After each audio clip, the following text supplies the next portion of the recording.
warahmatullahi wabarakatuh. Selamat siang, salam sejahtera bagi kita semua. Ini sesi kedua, Bapak Ibu sekalian, baik yang ada di ruangan maupun yang ada di Zoom. Kalau kita lihat pesertanya banyak sekali, terutama yang di Zoom. Yang di sini berkurang, sangat signifikan karena memang agendanya banyak. Tadi ada beberapa yang pamit duluan karena harus mengikuti acara lain. Namun demikian karena temanya juga masih sangat berarti untuk kita diskusikan, maka saya langsung saja mengundang narasumber yang sudah hadir di ruangan ini maupun yang sudah ada di Zoom. Yang pertama adalah Bapak Hasanuddin Ali, Sekretaris Lembaga Kajian dan Pengembangan Sumber Daya Manusia Lakspesdam PBNU. Apakah sudah hadir? Oh, sedang ke toilet. Kemudian yang kedua saya undang Profesor Dr. Irfan Sauki Baik, SP MSc EC, Guru Besar Ekonomi Syariah IPB. Silakan Prof. Irfan. Selamat datang, terima kasih sudah hadir. Kemudian ada Dr. Aminuddin, PLT Deputi Bidang Pencegahan dan Monitoring KPK. Ini saya kira ada di Zoom ya. Apakah sudah join? Mas Fat? Belum ya? Ya, izin Pak. Join Pak. Oke, sambil mengecek kita akan undang juga Profesor Dr. Haji Denny Indrayana SH LLM PhD. Advokat, praktisi hukum, apalagi nih banyak sekali gelarnya. Tersangka yang abadi. Kemudian terakhir Bapak Tony Roshid MSI, pengamat politik, dosen dari Universitas Islam Negeri Syarif Hidayatullah Jakarta. Kami undang ke depan Pak Tony, kami persilahkan.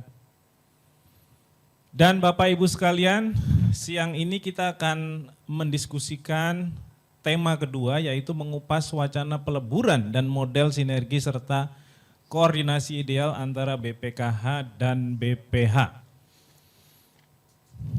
Pak Tony silakan. Ini nggak imbang nih sebenarnya ya. Diri, kemudian narasumbernya ada 3. Enaknya di mana? Atau Prof Denny di sini deh, saya yang di pojok. Hah? Gabung ya, oke. Ini kurang satu Pak Amin ya, Pak Hasanuddin Ali. Nah karena sudah siang, saya sih mengajak formatnya kita tidak lagi modelnya seminar, tapi lebih ke talkshow. Jadi nanti saya akan pantik dengan pertanyaan-pertanyaan kunci, nanti para narasumber merespon tentu sesuai dengan expertise dan background knowledge-nya masing-masing, karena tujuannya memang kita berharap dengan mengundang banyak narasumber dari latar belakang yang berbeda, peta jalan untuk reformasi layanan haji di Indonesia itu menjadi lebih terang, lebih jelas. Apalagi dari pagi kita juga sudah mendiskusikan satu hal terkait dengan eksistensi BPH ya sebagai badan penyelenggara haji yang baru yang ini lahir pada era pemerintahan Prabowo. Nah bicara mengenai layanan haji atau kebijakan layanan haji di Indonesia dan dimanapun, sebenarnya kita berhadapan dengan ekosistem yang sangat kompleks. Ada ekosistem yang berhubungan dengan sisi regulasi, hukum, kemudian juga kelembagaan, mekanisme check and balances, kemudian juga ada politik kebijakannya karena kita tahu ini juga tidak bisa dilepaskan dari berbagai macam kebijakan yang ada. Dan yang nggak kalah penting adalah proses bisnisnya. Bagaimana proses bisnis dari layanan haji ini benar-benar bisa dipastikan efektif, efisien, dan juga terjaga dari masalah-masalah penyimpangan serta korupsi. Nah karena begitu banyak aspeknya, tentu nanti kita berharap masing-masing narasumber mengadres beberapa isu yang pokok yang kemudian nanti akan saya tanyakan sesuai dengan backgroundnya masing-masing. Jadi sesi presentasi materinya itu kita tidak perlu sampaikan secara detail karena saya akan pantik dengan pertanyaan-pertanyaan kunci. Nah, nanti dari peserta di sini ataupun dari peserta di Zoom silahkan mengajukan juga pertanyaan yang hendak disampaikan, bisa ditulis sekarang karena nanti langsung akan saya bacakan untuk segera direspon oleh seluruh narasumber. Nah, saya akan mulai dari pertanyaan, oh ini Pak Hasanuddin Ali sudah hadir kembali, silakan Pak maju ke depan. Gimana nih formatnya? Oke. Saya di tengah jadi seimbang ini ya, 2-2. Ini 5 nih sesuai dengan rukun Islam. Bapak Ibu sekalian, pertanyaan pertama saya ini menyangkut soal bagaimana tadi ya, reformasi yang sudah dilakukan dari satu pemerintahan ke pemerintahan yang sekarang ini bisa terjaga, bisa ada peta jalan yang jelas sehingga kemudian upaya-upaya yang sudah dilakukan dengan misalnya memisahkan satu entitas di Kementerian Agama waktu itu yang kemudian mewujud menjadi BPKH misalnya, yang itu diharapkan bisa mengurangi berbagai macam problem yang terkait dengan isu good governance, karena tadi pagi Pak Ade Irawan dari Visi juga sudah mengingatkan beberapa menteri agama kan juga pernah tersandung ya kasus-kasus yang berhubungan dengan penyimpangan, dan ini kita ingin hindari terjadi dan terulang kembali.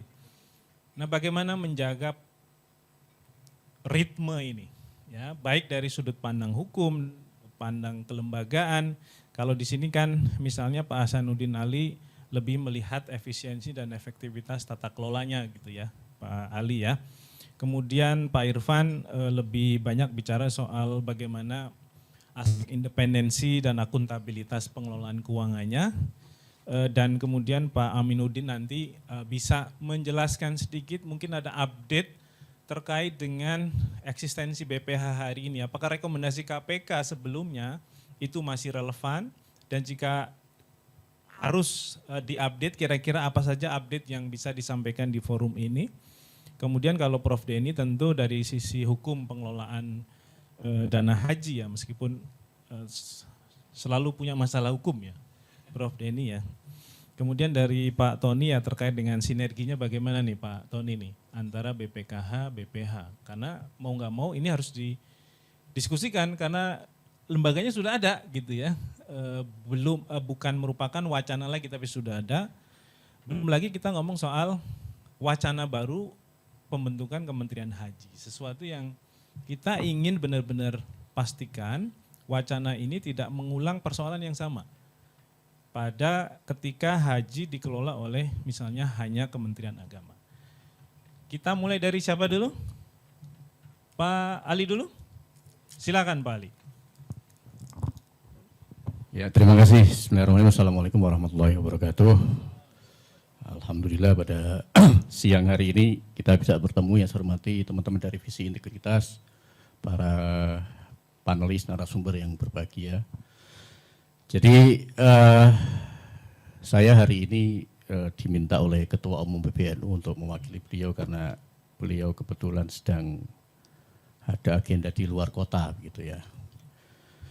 Nah, meskipun saya ini menjadi salah satu ketua PBNU, tapi jangan tanya dalil.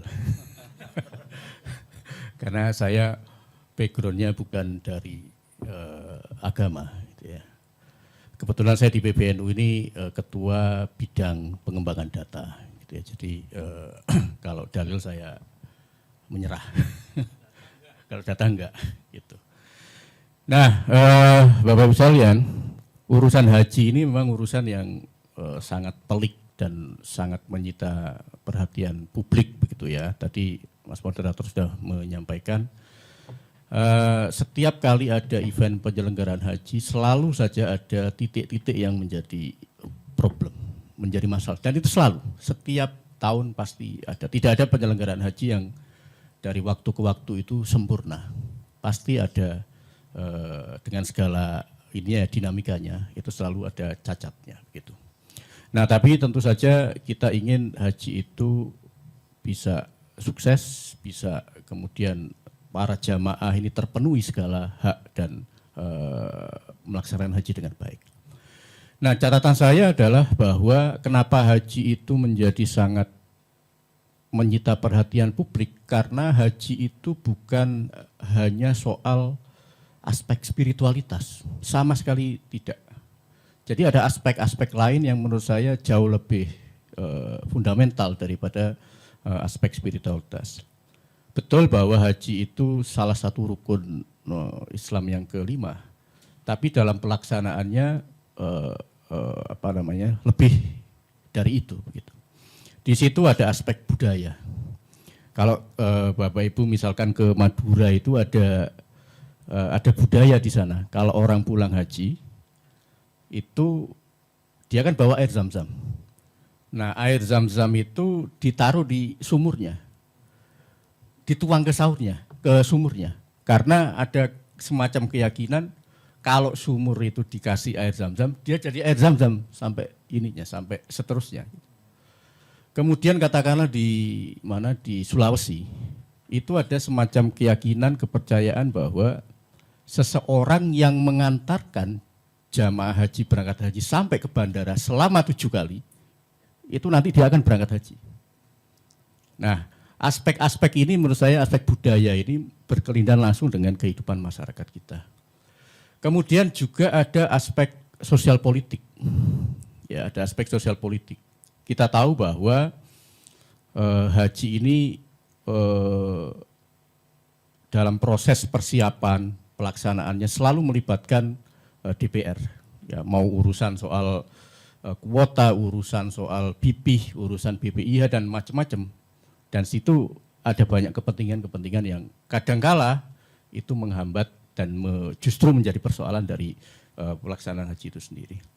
Dan yang keempat menurut saya yang juga penting adalah ada aspek bisnis di situ. Ada aspek bisnis di situ.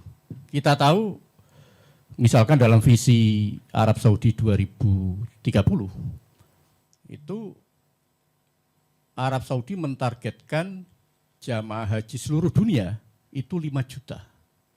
5 juta jamaah haji akan berkumpul dalam satu kurun waktu tertentu. Kalau sekarang kan baru 1,8 sampai 2 juta dari seluruh dunia. Setahun. Ini maunya Arab Saudi 5 juta. Dan di situ saya misalnya ngobrol dan saya baca di beberapa media, aspek bisnisnya, latar belakangnya karena aspek bisnis.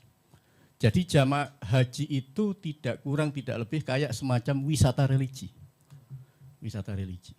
Nah, ini aspek bisnis yang menurut saya juga penting untuk kita highlight.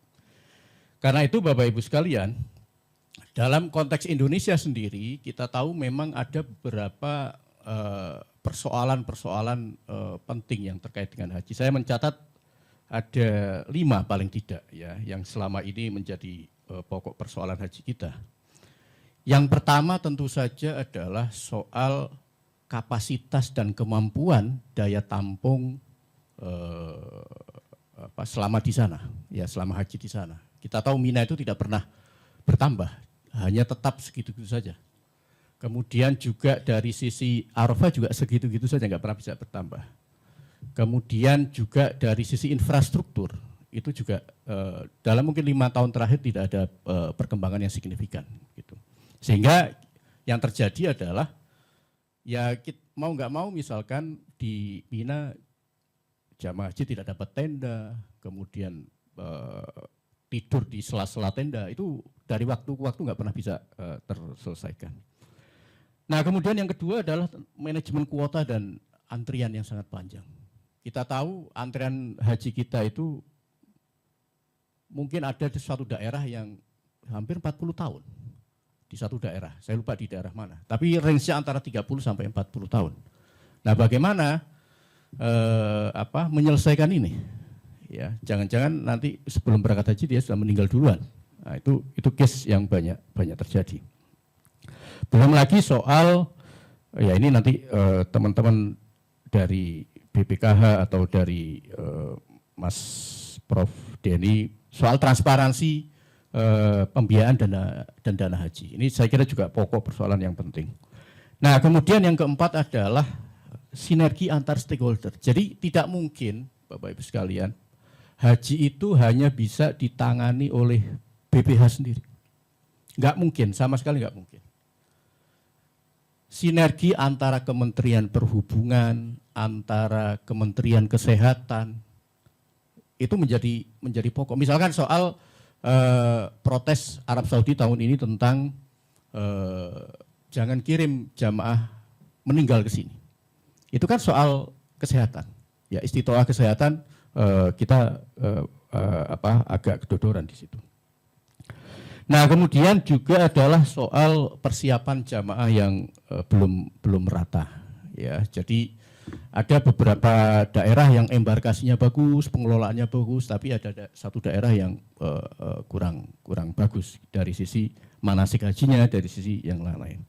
Karena itu, Bapak Ibu sekalian, memang harus ada perubahan paradigma bagi pengelola haji ini agar pengelolaan haji ini bisa berlangsung dengan baik. Tadi saya mengatakan haji itu ada aspek spiritualitas, ada aspek budaya, ada aspek sosial politik, ada aspek bisnis. Karena itu kita mau nggak mau penyelenggara haji ini harus memiliki paradigma sebagai event organizer.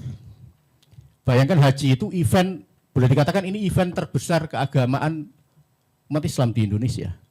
Kalau di dunia haji belum tentu, karena di India ada event keagamaan yang jauh lebih besar.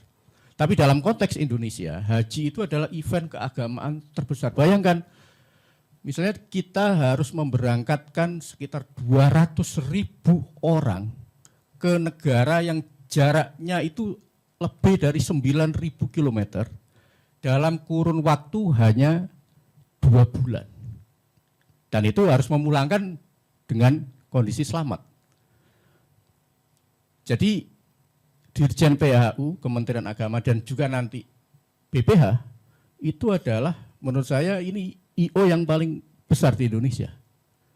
Nah, karena itu, kalau kita memandang bahwa penyelenggaraan haji adalah event agama yang luar biasa besar, kata kuncinya ada 3 menurut saya. Yang pertama adalah bahwa kita memang harus menempatkan pelayanan itu sebagai kata kuncinya, sebagai panglimanya. Bahwa tidak boleh ada jamaah satupun yang merasa terabaikan, tidak puas dengan pelayanan penyelenggara haji. Dan yang kedua, menurut saya kata kunci kedua adalah soal jamaah harus mendapatkan pengalaman ibadah yang memadai. Itu yang tadi kita diskusi di meja. Setiap jamaah haji ketika dia pulang ke rumahnya, itu pasti dia akan menceritakan pengalaman-pengalaman dia kepada orang lain. Itu kalau tradisi di Gresik, di tempat saya itu, setiap orang pulang haji, itu tetangga-tetangga akan datang.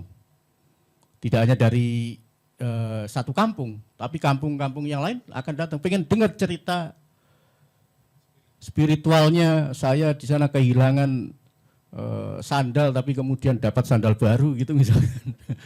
Terus saya mendapatkan apa di depan Ka'bah. Itu pengalaman-pengalaman yang menurut saya penting, dan tentu saja kita berharap jamaah haji akan pulang dengan menceritakan pengalaman-pengalaman yang baik. Nah, yang ketiga, ini yang paling penting menurut saya adalah karena I.O. maka attention to detailnya itu harus ada. Haji itu touch point-nya banyak. Kemungkinan untuk salah itu banyak. Kemungkinan salah itu banyak. Dan karena itu perhatian kepada aspek-aspek detail itu menjadi penting. Mulai dari jamaah itu berangkat dari rumah, berpamitan kepada keluarganya, didoakan oleh keluarganya, kemudian dia sampai ke embarkasi, dia naik pesawat ke bandara. Bayangkan mereka itu, mayoritas jamaah kita itu belum pernah naik pesawat selama hidupnya. Ya haji itulah dia naik pesawat. Dia naik lift aja belum pernah. Makanya saya pernah diceritakan orang itu, dia naik lift itu sandalnya dilepas. Dia di depan lift, sandalnya dilepas, kemudian dia naik loh. Terus dia, loh kok pindah tempat, katanya. Sandal saya kok nggak ada, katanya. Ada yang nyuri. Nah itu menurut saya perhatian pada aspek detail baik dari sisi layanan maupun aspek-aspek kultural itu menjadi penting. Karena itu Bapak Ibu sekalian, saya menawarkan ada beberapa strategi gitu ya untuk perbaikan tata kelola haji. Meskipun saya juga melihat penyelenggara haji sudah melakukan inovasi-inovasi dan juga melakukan perbaikan-perbaikan sistem. Katakanlah misalkan soal digitalisasi, ya itu sudah mulai dilakukan sekarang. Misalkan dashboard pelaporan real time dari prosesi jamaah, prosesi haji itu sudah ada. Kemudian juga yang kedua misalkan reformasi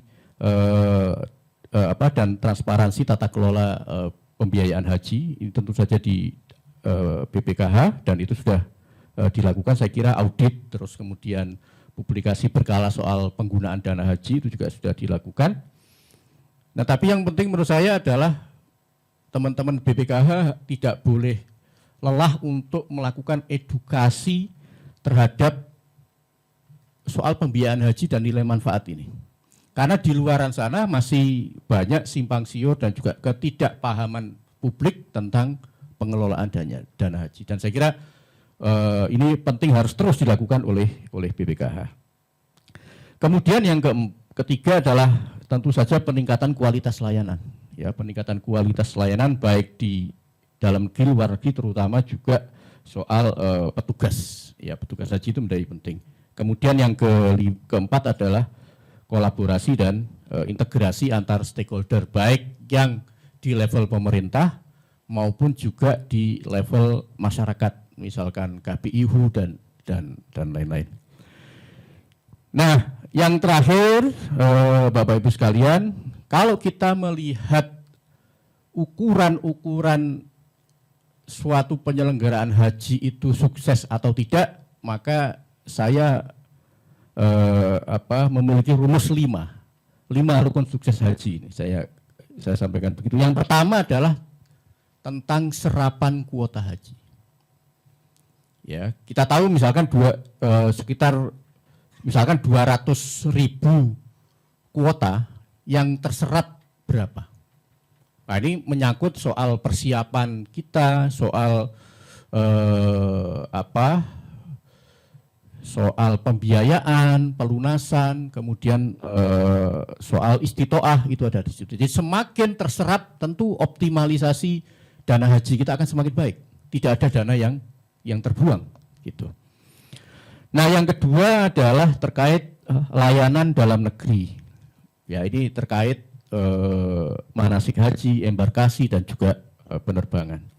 Kemudian yang ketiga adalah layanan luar negeri. Ini yang di prosesi kemarin menurut saya banyak catatan kita bisa baca di beberapa media soal transportasi, soal akomodasi, soal konsumsi dan juga soal ibadah. Dan yang keempat adalah layanan Armusnah ya di Arafah, Muzdalifah dan Mina. Aspeknya sama, transportasi, konsumsi dan layanan ibadah.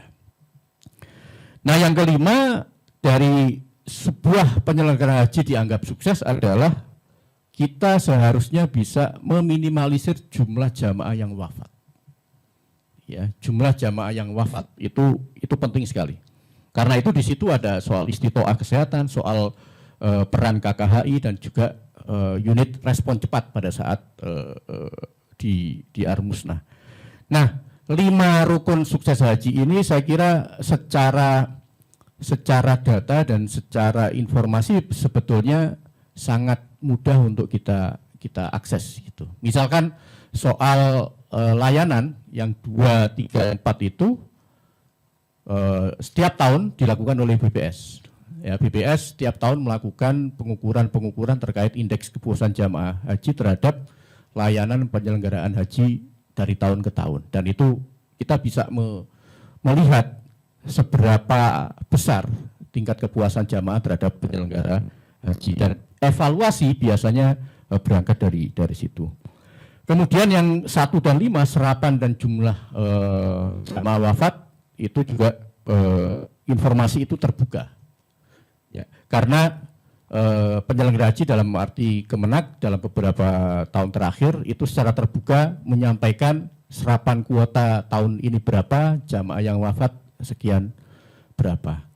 Nah, jadi kesimpulannya adalah Bapak Ibu sekalian, kalau kita ingin penyelenggaraan haji itu berhasil dan kemudian meminimalisir setiap kesalahan, maka memang harus ada ketelitian dalam setiap proses haji, mau dari aspek regulasi, dari aspek pembiayaan, dan juga dari penyelenggaranya. Tanpa itu ya kita tidak akan bisa mendapatkan proses haji yang baik. Saya kira itu pengantar dari saya. Terima kasih. Assalamualaikum warahmatullahi wabarakatuh. Kita kasih aplaus untuk Pak Hasanuddin Ali. Menuju Arab Saudi emas 2030. 5 juta targetnya, dan ini artinya kemungkinan Indonesia akan ditambah juga kuotanya. Dengan 200.000 saja kita tertatih-tatih. Bagaimana kalau kemudian Arab Saudi ngasih lagi 2 kali lipatnya. Nah, ini tentu adalah proyeksi yang harus juga dipikirkan ya oleh pemerintah. Nah, pertanyaannya sebelum saya ke Prof. Denny, selamat datang Dr. Aminuddin, PLT Deputi Bidang Pencegahan dan Monitoring KPK. Selamat bergabung dalam sesi kedua ini, tapi mohon maaf tahan dulu ya Pak Aminuddin, karena saya berharap nanti KPK ini yang akan nutup gongnya ini, gitu ya, karena yang selama ini ngambilin Menteri Agama KPK gitu ya. Nah, kita ingin bagaimana nih dengan situasi dan kebijakan terbarunya. Tapi tahan dulu Pak Aminuddin, saya akan ke Prof. Denny. Saya coba tekankan ke para narasumber karena waktu kita terbatas 15 menit ya untuk masing-masing narasumber. Nah, dengan apa yang sudah diantarkan oleh Pak Hasanuddin Ali ini, bagaimana menurut Prof. Denny kerangka hukum pengelolaan haji kita? Sudah memadai-kah? Masih banyak bolong-bolongnya kah? Bagaimana kalau bolong-bolongnya itu kita tambal? Apakah ini ada hubungannya dengan politik hukum haji di Indonesia dan lain-lain? Kira-kira bagaimana juga peluang untuk memperkuatnya ke depan? Silakan Prof. Denny. Bismillahirrahmanirrahim. Assalamualaikum warahmatullahi wabarakatuh. Wah, kelihatan gendut lagi saya di situ. Perasaan saya masukin baju ke dalam itu biasanya kurus nih.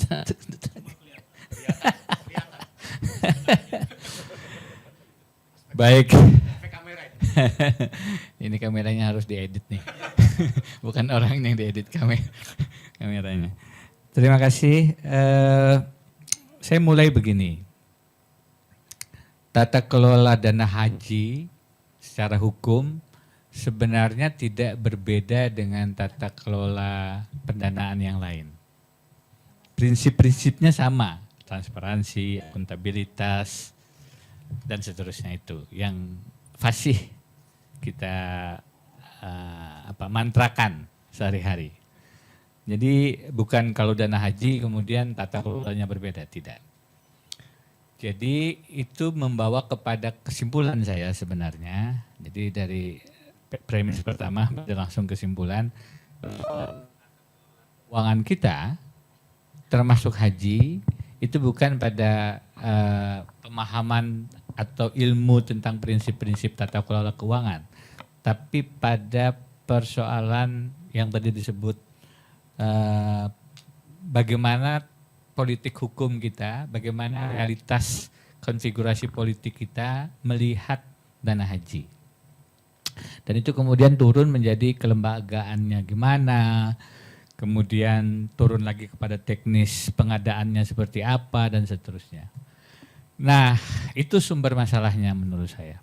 Kalau dari segi prinsipnya saya tidak akan ulang, akan sangat mungkin klise, membosankan, transparansi, partisipasi, kualitas dan seterusnya itu.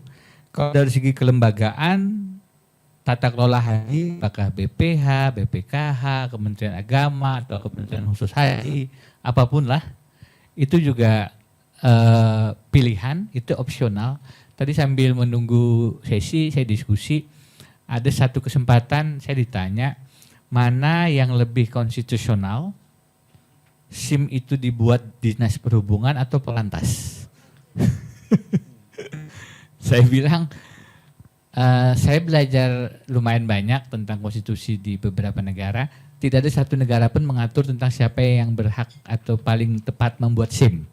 Nah itu kalau sampai ada konstitusi semacam itu terlalu canggih itu konstitusi. Satu enggak ada.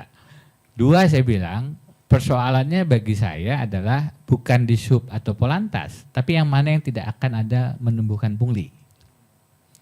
Jadi sisi kelembagaan apakah di sub, apakah Polantas itu opsional. Tidak ada yang inkonstitusional.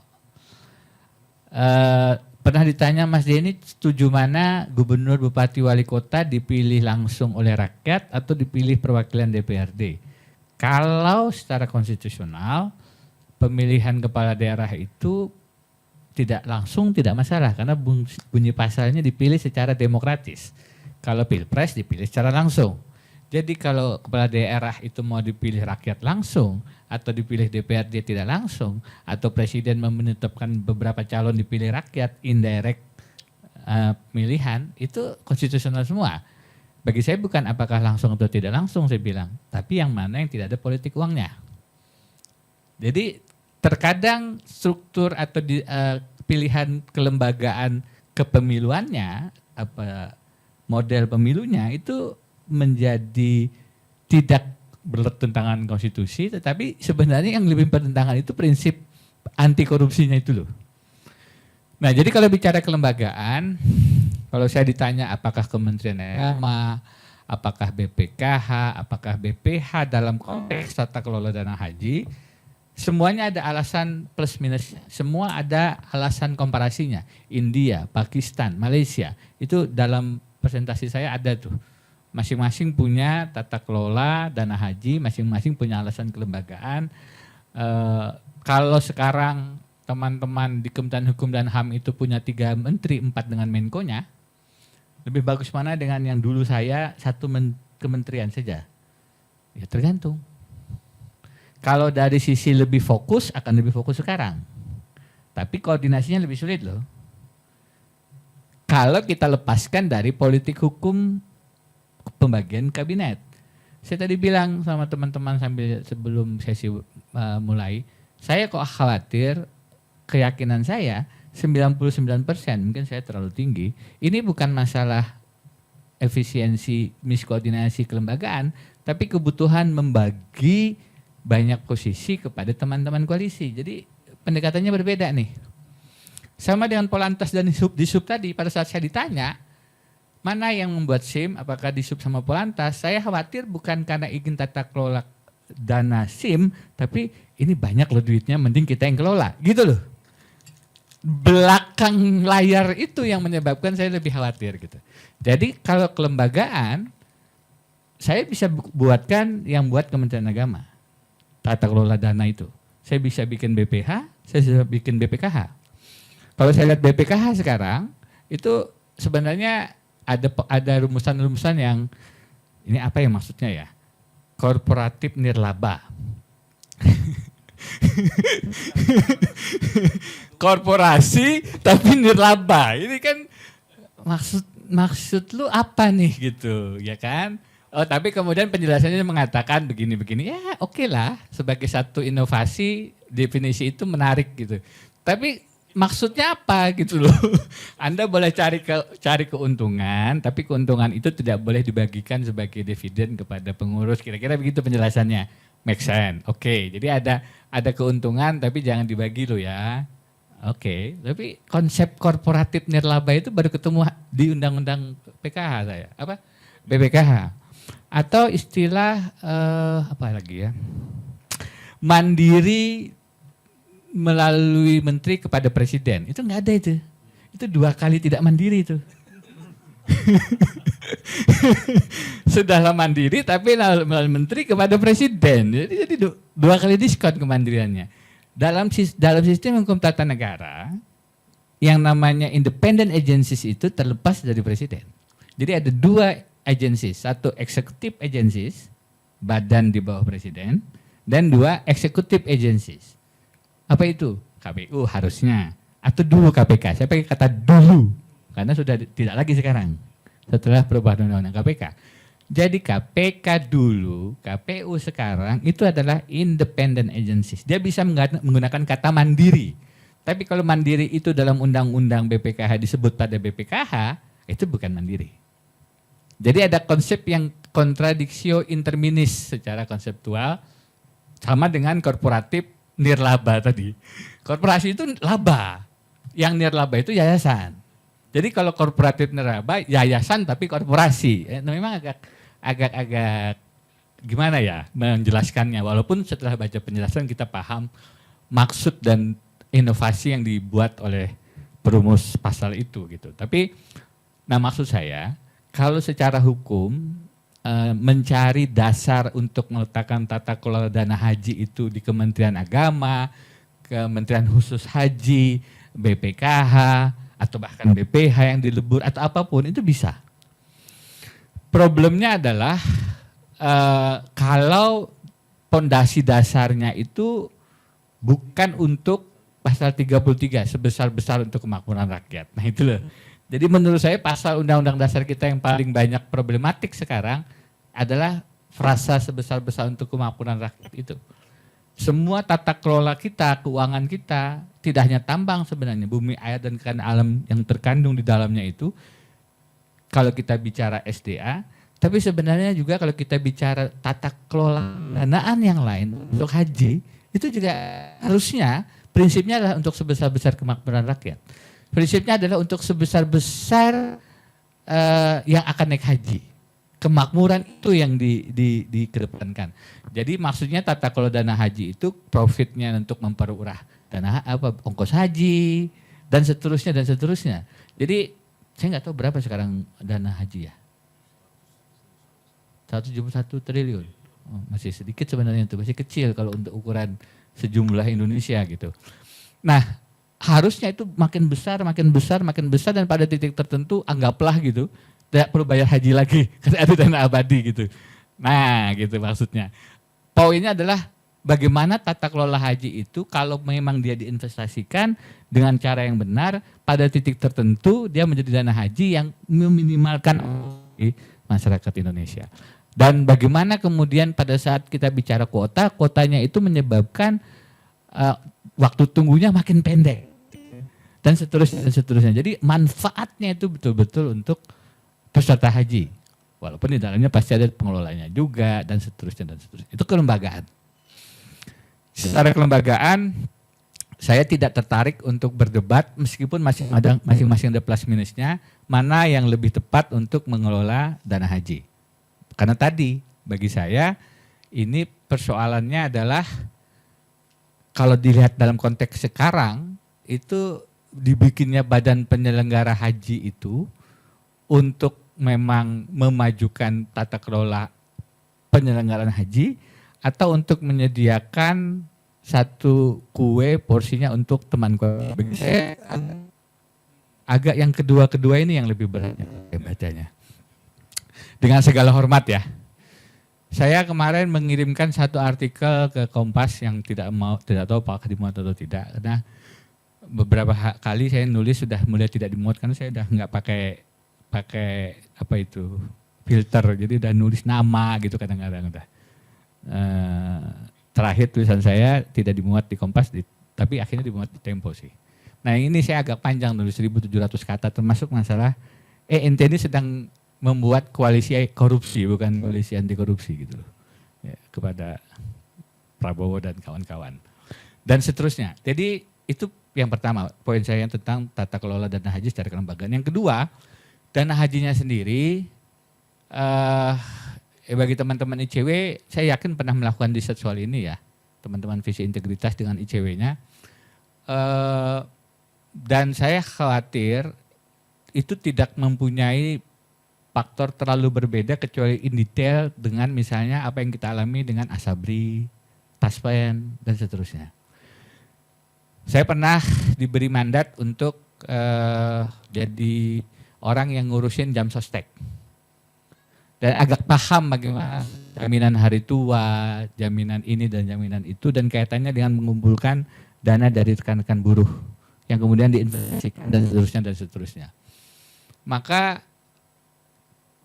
arti penting prinsip-prinsip anti korupsi itu yang sebenarnya harus dikedepankan. Dan tentu tidak perlu diurai dengan panjang lebar, apalagi dalam waktu yang cuma 15 menit. Jadi saya memang tetap meletakkan dana haji dalam arti keuangan atau finansialnya ini adalah ya lagi-lagi di luar prinsip tata keuangan yang sudah kita hafal di luar kepala, itu adalah orang-orang yang dipilih duduknya ini seperti apa. Kalau dia kemudian dari awal pola seleksinya adalah di luar meritokrasi, sebagaimana kita menyeleksi wakil presiden, maka coba loh kita. Ini pakai contoh yang paling mudah ditangkap aja dah. Ya walaupun ya ada resiko-resikonya, tapi ya itu contoh yang paling menurut saya sebenarnya meskipun diam-diam semua punya satu kesepakatan, ini memang sebenarnya nggak layak jadi wapres nih. Walaupun mungkin ada yang bilang di mukanya iya gitu, di koalisi yes, tapi di belakang-belakangnya kalau ngobrol, bahkan teman-teman di Gerindra sendiri level elitnya itu kalau ngomong sama saya, fufu fafa gitu loh. Jadi sebenarnya di level mereka sendiri nggak nerima juga, tapi di depannya gitu kan, iya gitu. Jadi kita belajar ilmu kemunafikan dengan sempurna itu dari menerima Gibran Raka Buming Raka sebagai wakil presiden.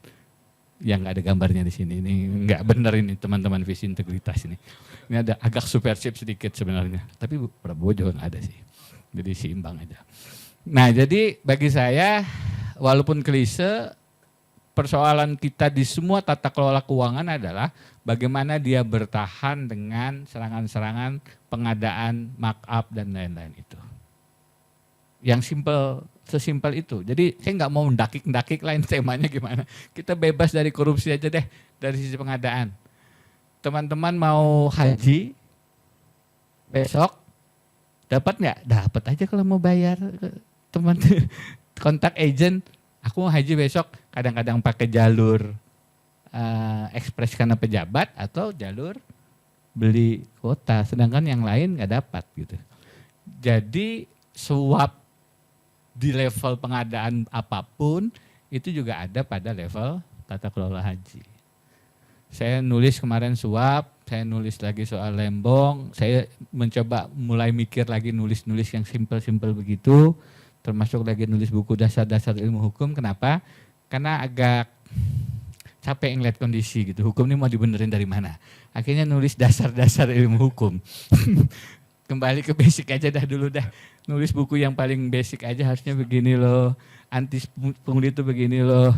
Lembong itu harusnya ngelihatnya gak simple banget. Ada mensri atau enggak. Beda hukum pidana semester awal gitu. Yang setelah kemudian diputar balik dengan logika-logika yang entah berantah itu akhirnya jadi sangat simpel dalam dasar-dasar ilmu hukum. Penutup, Mas Moderator. Jadi dari sisi hukum, tata kelola keuangan ini memang sudah benar nanti yang bicara KPK. Dari sisi penindakannya. Tetapi tata kelola keuangan haji kah atau yang lain kah, menurut saya tidak benar kalau saya nulis kemarin, kalau diabetes itu adalah mother of all diseases, ibu penyakit itu adalah diabetes, maka di kita ibu dari semua korupsi itu adalah electoral corruption. Begitu pada saat awal, kenapa jadi lari ke situ Mas Denny? Ya karena menurut saya itu akar masalahnya. Begitu kita memilih presiden, wapres, teman koalisi itu menyampingkan meritokrasi, menyampingkan prinsip-prinsip anti korupsi, kita berkompromi dengan orang-orang yang sebenarnya koruptor, maka sejak kita memilih koalisi capres sudah kelihatan nih agenda pemerintahan korupsi ini kemana nih. Ini tata kelola haji ini seperti apa nih. Oh yang duduk di BPH nanti orangnya bersih apa kira-kira ditaruh karena bagian nih. Udah mulai kelihatan dari situ. Begitu electoral corruption-nya tidak diletakkan, electoral fraud-nya jalan, maka ada satu tulisan election without democracy yang saya tulis di artikel saya yang entah terbit atau tidak itu. Dan di situ disebut yang muncul adalah competitive authoritarianism. kompetisi, tapi sebenarnya didasari dengan incumbent yang menghalalkan segala cara, menggunakan sumber daya negara untuk menang, dan persis yang terjadi dengan 2024. Kalau begitu, maka turunan dari hasil pemilu ini adalah pemilu yang kotor, tidak akan menghasilkan pemerintahan yang bersih kecuali calon-calon koruptor. Termasuk di tata kelola keuangan, termasuk tidak steril di tata kelola haji. Memang menyedihkan, harusnya ini aspek religiusitas, tapi yang jangan lupa di dalam haji kita sekarang sangat kental aspek komersialitas. Terima kasih. Assalamualaikum warahmatullahi wabarakatuh. Waalaikumsalam warahmatullahi wabarakatuh. Nah, kalau udah siang dengerin Prof. Denny ngomong itu jadi seger kita, bangun gitu ya. Tadi ada dua yang saya kira menarik karena ini akan mengantar juga ke Prof. Irfan ya, terkait dengan contradictio in termino ya di dalam Undang-Undang BPKH. Korporat nirlaba. Nah, ini sistem akuntansinya pakai apa ini? SAK-nya apa ini yang dipakai gitu ya. Nah, yang kedua tadi fenomena semakin rapuhnya aspek teknokrasi dan profesionalisme gitu ya di dalam berbagai sektor publik karena tidak berlakunya meritokrasi ya di dalam pemilihan, penunjukan, penempatan dan lain-lain. Yang ini tadi dalam sudut pandang Prof. Denny, ya ini yang mengancam sebenarnya berbagai upaya-upaya dan pengumpulan ataupun pengelolaan uang publik ya. Kalau kita ngomong soal haji ya ini sebenarnya uang publik ya. Dia mirip dengan sumbangan, infak, sodakoh gitu ya, zakat dan lain-lain yang itu juga masuk kategori pengumpulan dana publik. Nah ini kita ke Prof. Irfan ini akhirnya. Ya, sebelum ke Pak Tony dan nanti ditutup oleh Dr. Aminuddin. Lalu dengan situasi yang sekarang kita hadapi, bagaimana agar aspek independensi dan akuntabilitas pengelolaan keuangan haji kita ini juga masih bisa kita dorong, kita perkuat, sehingga tadi mimpi Prof. Denny bahwa ke depan dana ini akan menjadi dana abadi sehingga orang Indonesia yang mau naik haji akhirnya pada titik tertentu ya bisa gratis. Atau bahkan dana BPIH-nya gitu nggak terlalu besar gitu ya. Karena sudah banyak pengembangan usaha dan lain sebagainya yang ini memberikan benefit bagi masyarakat Indonesia sesuai dengan pasal 33 ya Prof ya. Silakan Prof. Irfan. Baik, terima kasih. Assalamualaikum warahmatullahi wabarakatuh. Selamat siang, salam sejahtera untuk kita semua. Ini memang pertanyaan yang sangat menarik ya. Karena sebenarnya ketika dulu proses reformasi di dalam pengelolaan haji dimulai pada saat Pak Anggito ya menjadi Dirjen Haji, itu salah satu aspek yang perlu dipisahkan adalah terkait dengan pengelolaan keuangan haji. Nah, sehingga kita tahu dalam perjalanannya kemudian lahir Undang-Undang 34 2014 yang kemudian 3 tahun berikutnya itu berdiri BPKH tahun 2017.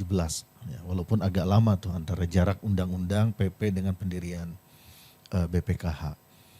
Nah, tetapi memang seperti yang sampaikan Prof. Denny, ada beberapa handicap sebenarnya di dalam undang-undang tentang pengelolaan keuangan haji ini.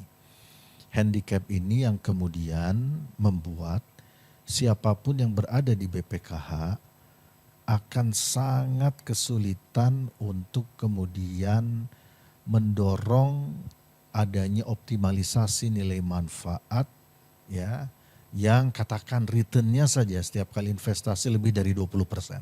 Itu akan kesulitan ya karena di beberapa ketentuan yang mengatur dan mengikat ini memang ada beberapa hal yang kemudian membuat mereka tidak leluasa ya, ada batasan-batasan. Nah, padahal ide awalnya itu ingin meniru apa yang dilakukan oleh Malaysia. Malaysia itu sampai dengan Desember 2024 total kelolaan dana hajinya itu sampai 2 kali lipat lebih dari Indonesia. 95 miliar ringgit, 369 triliun. Padahal jumlah penduduk lebih sedikit dan jumlah jamaah hajinya hanya 1/10-nya. Secara logika kalau kita 10 kali Malaysia mestinya kita 3.600 triliun. Ya, bukan 171 triliun begitu ya. Nah, karena tadi ada beberapa catatan-catatan.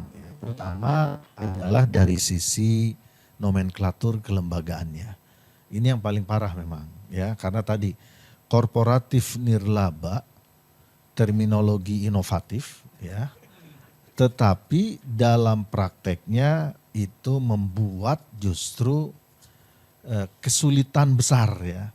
Contohnya begini, dengan filosofi korporatif nirlaba, BPKH itu tidak punya modal. Tidak dimodali dalam arti ya, pemerintah nggak naruh modal. Jadi dia murni dikasih aja. Sehingga ketika tanpa modal, ketika dia akan melakukan investasi, dalam proses investasi itu kan kadang-kadang untuk menjaga supaya antisipasi kerugian ada namanya pembentukan pencadangan ya, PPAP ya, untuk mencadangkan, mengantisipasi kalau terjadi kerugian ada buffernya gitu. Karena yang namanya untung rugi dalam investasi hal yang lumrah ya. Dan itu juga pernah terjadi di Malaysia begitu ya. Di Malaysia pernah terjadi krisis yang agak parah di tahun 2018 tabung haji. Ya, ada banyak problem, ada financial pressure yang luar biasa, ada sejumlah kerugian pada sejumlah bisnisnya. Nah, tapi kemudian di take over oleh pemerintahnya, dibuat ada special purpose vehicle. Nah, kemudian di take over bad assetnya dan dikelola, diperbaiki sehingga sehat lagi. Nah, jadi karena tadi handicapnya dia korporatif nirlaba tadi. Dia nggak punya modal, dia disuruh untuk memberikan manfaat optimal, tapi instrumen-instrumen tangan-tangan dia untuk melakukan investasi itu tidak diberikan secara proper. Begitu. Karena kesalahan tadi ya di dalam konstruksi. Makanya di 2 tahun terakhir ini kita selalu menyuarakan kalau mau ada perubahan signifikan, maka undang-undang keuangan hajinya harus dirubah. Ya, dan definisi dari kelembagaan BPKH-nya dia harus dirubah. Dia harus menjadi Islamic Commercial Finance. Ya, dia tetap ada lembaga keuangan syariah yang komersial. Nah, tapi misi mulianya adalah semua keuntungannya, begitu ya, itu dimanfaatkan untuk memberikan nilai tambah yang optimal. Nah, sehingga dengan modal yang di awal berdirinya saja sudah hampir 100 triliun, mestinya kan banyak hal yang bisa dilakukan, ya. Investasi yang dilakukan, investasi. Jadi gini, kita ini kan kalau lihat tabung haji itu kan dia punya banyak usaha. Dia punya bank syariah pertama di Malaysia, ya, Bank Islam Malaysia Berhad itu punya dia. Dia punya asuransi takaful pertama dan salah satu yang terbesar itu punya dia. Ya, dia punya plantation ya, perkebunan sawit yang sekian ribu hektarnya ada di Indonesia, itu mereka punya. Jadi punya banyak channel bisnis yang kemudian membuat pengelolaan keuangan hajinya menjadi optimal ya, sehingga pelayanannya juga efeknya adalah kepada penyelenggaraan hajinya karena dia bisa optimal, tempatnya bisa dekat ke Masjidil Haram misalnya begitu ya. Layanan ONH biasa tapi sama kayak ONH plus kalau di kita kan begitu. Nah, jadi hal-hal begitu itu yang menurut saya menjadi satu challenge. Nah, jadi BPKH ini menurut saya perlu ada sedikit perubahan-perubahan ya secara kelembagaannya yang memungkinkan dia untuk kemudian melakukan ekspansi, dan yang berikutnya untuk bagaimana menggrab potensi-potensi ekonomi bisnis haji ini, ekosistem haji. Sekarang ini kalau lihat ya di BPH data kemarin baru bumbu aja yang 100% dari Indonesia. 370 ton bumbu ya, dari 129 kali makan bumbunya dari Indonesia. Tapi nggak tahu bumbu Padang atau bumbu ini ya, sasetan. Jadi bumbunya dari kita. Tapi kan berasnya bukan dari kita. Pisangnya bukan dari kita. Dagingnya bukan dari kita. Ini kita belum bicara dam misalnya ya. ini yang jelas aja dulu yang bisa kita manage lah secara langsung. Kita nggak bicara transportasi, belum bicara akomodasi, perhotelan dan sebagainya. Nah artinya ekosistem bisnis ini yang mestinya harus kita dorong, dan itu peran dari BPKH yang sekarang dengan adanya BPH harapannya selain dia menjadi IO, nah sambil dalam proses-proses negosiasi ya, dalam konteks pengelolaan itu ada area-area bisnis yang punya cuan yang baik gitu ya, yang signifikan, yang itu kemudian bisa disubkontrakannya oleh kita gitu. Jadi ke kita yang punya keputusan misalnya mau berasal dari mana dan sebagainya. Nah mestinya kan kalau ini bisa dikelola ini akan luar biasa. Ini belum bicara umroh dan sebagainya. Artinya ada hal yang memang perlu kita perbaiki. Tapi secara fundamental memang BPKH-nya perlu perubahan. Kemudian yang kedua juga terminologi tanggung renteng ya. Itu yang juga kadang-kadang menakutkan. Nah terminologi tanggung renteng yang kadang-kadang menakutkan ini yang kemudian mungkin perlu diatur ulang ya, karena jangankan kerugian 100 triliun, 50 miliar rugi aja langsung jatuh miskin itu semua pengurus BPKH begitu, karena klausul itu. Kan kalau di Malaysia pemerintah APBN nggak ada. Gimana nih APBN nggak ada ya. Kalau disita nilai. Nanti bisa ditanya ke KPK tuh. Harusnya di APBN begitu ya, tanggung renteng. Kalau di korupsi sekian harus disita begitu. Nah jadi klausul ini yang kalau di Malaysia itu nggak ada. Tapi jaminan pemerintah. Nah sehingga begitu dijamin oleh negara, pemerintah memang konsekuensinya adalah pada tata kelola. Ya tata kelola yang memang tadi yang kita tadi kalau kata Prof Denny sudah nggak akan kita bahas detail lah. Yang penting intinya adalah kepada governance. Nah itu yang menurut saya menjadi sangat penting. Jadi ekosistem haji ini yang sisi-sisi bisnis yang punya valuasi rupiah yang tinggi ya, yang punya nilai cuan yang tinggi ya, itu yang menurut saya juga perlu untuk bagaimana bisa kita manfaatkan dengan baik gitu. Nah ya termasuk nanti transaksi pembayarannya ya, kalau kita bisa dorong kris misalnya masuk ke Saudi kan luar biasa. Nanti penetrasi bank-bank kita bisa masuk ke sana dan sebagainya. Jadi intinya hal-hal begini yang perlu mendapatkan perhatian. Nah sehingga ya kalaupun nanti BPH mengambil alih mulai tahun depan ya, nah saya berharap antara BPH dengan BPKH ini ada koordinasi ya, yang kata Prof Denny agak susah ya koordinasi gitu ya. Nah bagaimana koordinasi yang kemudian melahirkan symmetric information di antara kedua lembaga ini. Ya symmetric information itu begini, kadang-kadang BPH mungkin nanti ya di lapangan dia menemukan ada titik-titik yang bisa kita manfaatkan ya untuk melakukan penetrasi atau membuat kebijakan yang ujungnya menguntungkan perekonomian kita. Begitu. Nah yang mungkin tidak tercapture oleh BPKH kan bisa aja begitu ya. Nah sehingga pemahaman akan informasi lapangan ini diperlukan. Nah sehingga nanti begitu nanti dalam perencanaan investasinya BPKH juga akan melihat informasi ini sebagai satu peluang yang harus dimanfaatkan dengan baik. Nah jadi saya melihat koordinasi ini menjadi penting ya. Dan yang kedua ketika bicara efisiensi, keduanya juga harus satu frekuensi gitu. Karena kecenderungannya mohon maaf kadang-kadang kita ingin kalau IO pengen sebesar-besarnya kan anggaran, biaya semua gitu ya. Sementara kalau yang punya duit pengennya seminimal mungkin begitu. Ya artinya frekuensi pemahaman akan efisiensi ini yang menurut saya juga menjadi isu yang penting. Tapi kembali ke pertanyaan semula, memang dia desain kelembagaan harus dirubah. Independensinya itu juga harus dijaga, tetapi tentu aspek pengawasan menjadi penting. Nah kalau bisa sih intervensi politik dalam setiap keputusan bisnisnya, ya terutama politik yang dalam tanda petik ya, yang merugikan. Nah itu yang menurut saya harus juga bisa diminimalisir. Jadi artinya kita ingin supaya haji kita ini harusnya 10 kalinya Malaysia. Begitu, karena jemaah haji kita 10 kali. Dan satu hal yang terakhir ini yang penting juga menjadi tantangan kita adalah sustainability keberlanjutan keuangan haji. Kalau Saudi misalnya rekonstruksi itu berhasil sukses dalam 2-3 tahun sehingga jumlah jamaah naik dan masa tunggu kurang, itu dari sisi keberlanjutan dana haji ada ancaman juga. Karena uang yang harus dia gunakan untuk dana haji menjadi lebih besar. Sehingga nanti suatu saat bisa habis itu uang.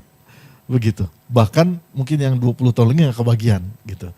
Nah, jadi sustainability itu menurut saya menjadi isu besar. Karena itu jangan sampai dia berhenti hanya di kepengurusan sekarang. Jangan sampai kepengurusan berikutnya udah nggak ada dana haji lagi. Nah, karena itulah reformasi dan perubahan struktur BPKH menjadi penting, mendesak ya, dan harus menjadi prioritas, dan biarkan dia menjadi lembaga keuangan syariah yang memang dia punya orientasi bisnis yang kuat, yang tujuannya adalah untuk bisa memberikan manfaat optimal bagi penyelenggaraan haji. Mungkin itu pengantarnya saya. Terima kasih. Ya. Assalamualaikum warahmatullahi wabarakatuh. Ini berarti Danantara versi syariah. Nah. Kalau tadi memang ada satu hal yang sekarang dihadapi oleh BPKH ya, terkait dengan tadi norma hukum sebagai korporat non-profit gitu ya, atau nirlaba. Ini kan analoginya seperti istilah sudah tapi belum gitu ya. Jadi bingung ini sebenarnya mau dibawa kemana.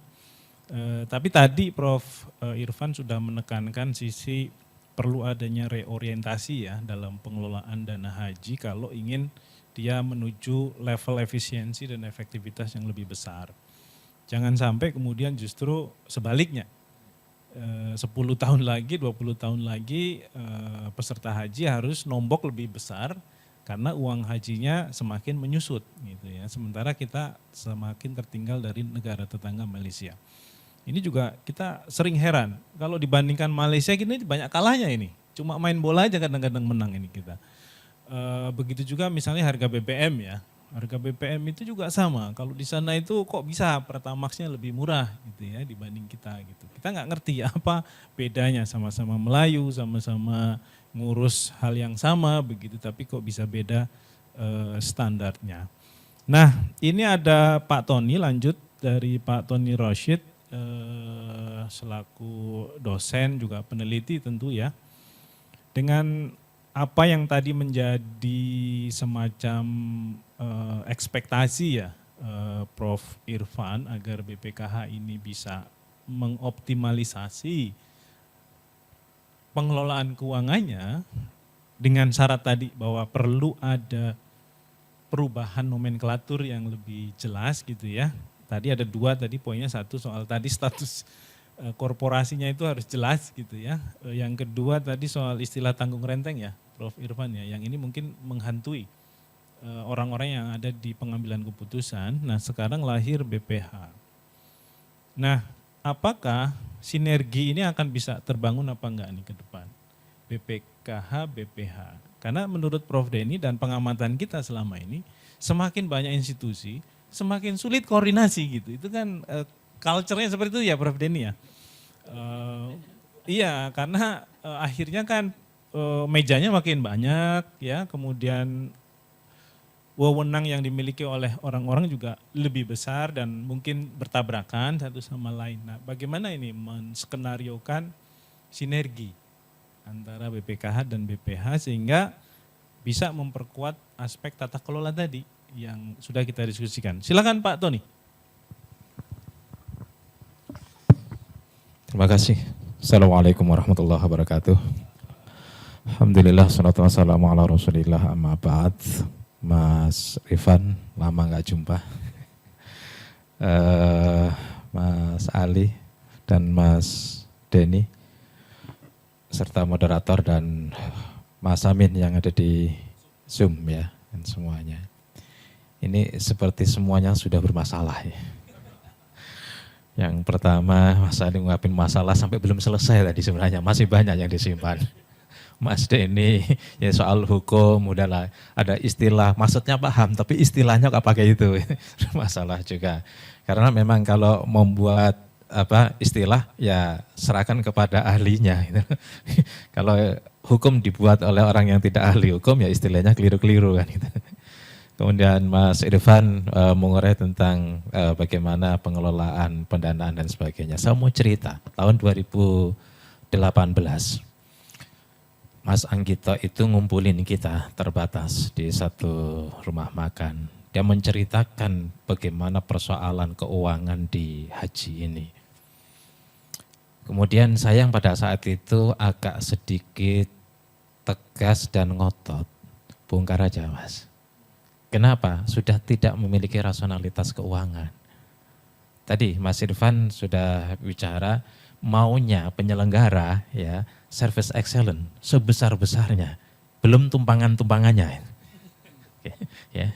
Bila perlu semua komisi 8 diambil, dibiayai, kemudian ketua-ketua komisi yang lain dibiayai, ketua dan wakil ketua DPR dibiayai, ketua dan wakil ketua MPR dibiayai. Itu sukses. Ukuran sukses bagi penyelenggara diantaranya adalah itu soal nanti rakyat marah-marah yang penting tidak dimarahin di DPR kan itu. Karena saya sering ke sana, sering kali ketemu sama mereka. Gitu. Ya. Kemudian Mas Anggito tidak mengambil sebuah keputusan, dibiarkan karena berharap dengan 2019 pemilu dan ada menteri baru bisa dikompromikan dan merasionalisasi terhadap kebutuhan keuangan yang dalam tanda kutip sudah cukup parah. Ternyata ketemu menteri baru, ya ternyata tidak bisa dikompromikan bahkan ditambah anggarannya. Hitung-hitungannya pada saat itu, hitung-hitungannya kan begini, kebutuhan haji itu angkanya ini bergantung dolar sekitar 69 sampai 72 juta per jamaah. Sementara jamaah itu bayarnya dengan uang muka 25 juta, kemudian nanti dia tambah 10 juta, 35 juta. Ya, ini kita nanti bicara tentang sinergi. 35 juta selama 20 tahun dia nunggu, per tahun kira-kira dapatnya 4% dari 25 juta itu, sekitar 1 juta kurang lebihnya. Karena cari aman kayak beliau tadi, tanggung renteng tadi, bukan 50 juta, 50 miliar yang bikin bangkrut, 10 miliar aja mereka udah bangkrut. Mas Irfan, ya. Udah saya bisa bayangkan 10 miliar aja kerugian gitu kan, ya bangkrut. Secara sosial mereka bangkrut, gitu, karir mereka bangkrut, secara finansial juga mereka bangkrut. Risikonya terlalu besar dibanding dengan pendapatannya. Tapi saya nggak tahu persis pendapatannya berapa. Mas Irfan jauh lebih tahu. Ya. Pendapatan masing-masing pimpinan ya. Jadi dari situlah kemudian kalau dihitung per tahun BPKH harus mensubsidi sekitar 25 sampai 27 juta. Dan pada saat 2019 itu kalau kemudian mensubsidi maka dana manfaat yang dikelola hasil manfaat itu tidak cukup lagi untuk mensubsidi dengan jumlah jamaah atau kuota jamaah yang ada. Ya. Artinya apa? Jamaah yang baru mendaftar uangnya harus diambil. Maka kemudian saya tulis sistem ponzi di media dan kemudian siangnya MUI baca, kemudian MUI meeting sorenya, kemudian ke Menteri Agama. Disitulah terjadi perubahan. Ya. Sampai sekarang perubahannya bayarnya 32 juta. Karena sudah lama ini persoalan. Kalau dibiarkan maka yang sekarang tahun 2024 MUI mengharamkan, ya, ada fatwa haram ya, dana manfaat jamaah haji dipakai oleh jamaah haji yang lain.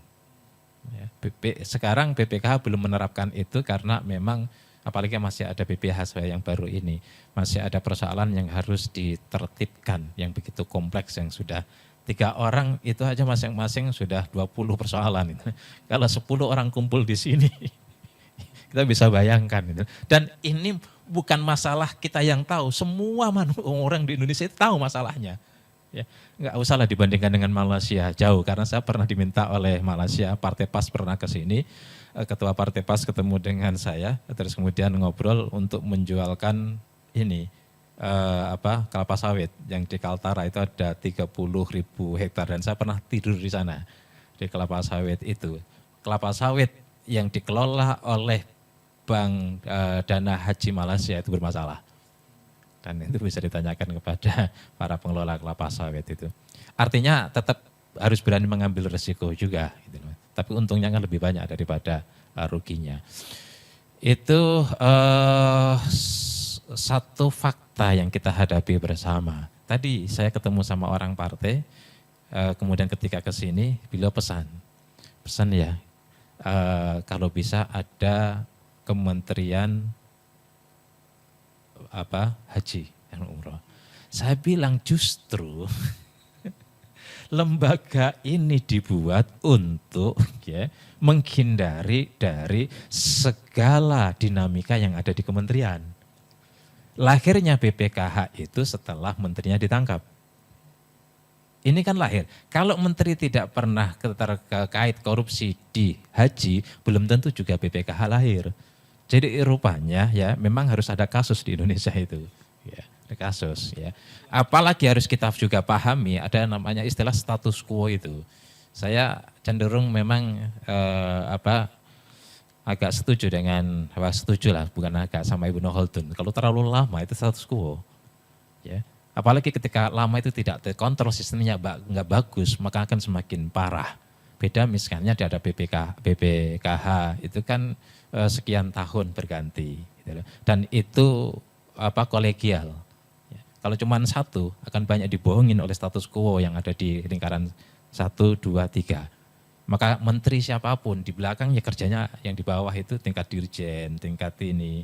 Maka orang kalau selesai jadi menteri itu biasanya ada dirjen atau direktur itu bilang, Pak ini ada uang pensiun dari mana? Kami diambilkan dari A, B, C, D. Ini yang cerita pelaku.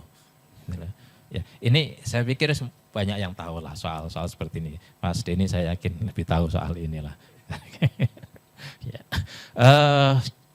Jadi dari kasus ya korupsi di haji inilah kemudian menteri yang kena muncul BPKH dan kemudian melihat ya betul untuk service excellent itu pengennya itu ya sebaik mungkin dengan anggaran setinggi mungkin. Ini kan sebenarnya dalam korporasi itu kan seperti marketing sama bendahara sama keuangan.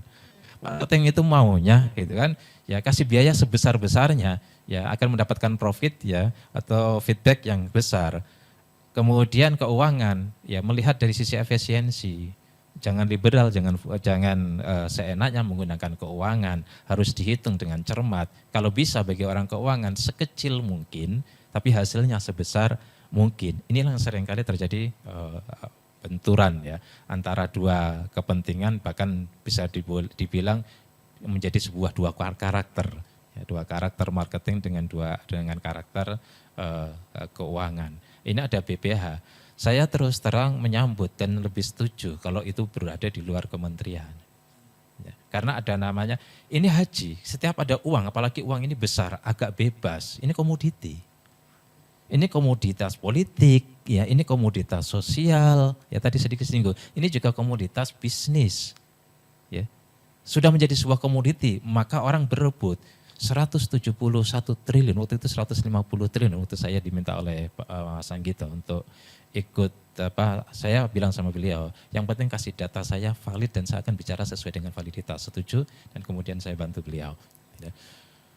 Jadi ini duit banyak. Yang kemudian kalau ditarik BPKH, ya, kalau di kementerian, ini kan bisa bisnis apa, tumpangin apa, coba kita bisa bayangkan, beliau ini orang perbankan. Ya, biasanya akhir bulan, apalagi akhir tahun, udah taruh dana semalam saja itu, sekian persen, bahkan sampai 3%.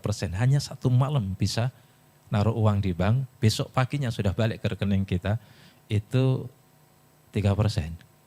Ini cara yang paling singkat, simple dan bodoh ya. Itu ada 3% dalam satu malam itu. Coba, kalau cerdas sedikit, ya, menjadikan ini sebagai sebuah komoditas bisnis, luar biasa dengan dana 150 atau 171,65 triliun ini. Ditarik dengan BPKH, kenapa dengan pengetatan seperti itu, tanggung renteng? Karena mungkin trauma, kan biasa ada aksi, ada reaksi itu. Trauma terhadap penggunaan yang tidak bisa dipertanggungjawabkan, maka ya ini kemudian dibuat undang-undangnya adalah tanggung renteng. Dan ini yang kemudian membuat takut, dan ini tidak direvisi-revisi. Kan ini sudah lama. Kasusnya itu kan terjadi sekitar tahun 2012.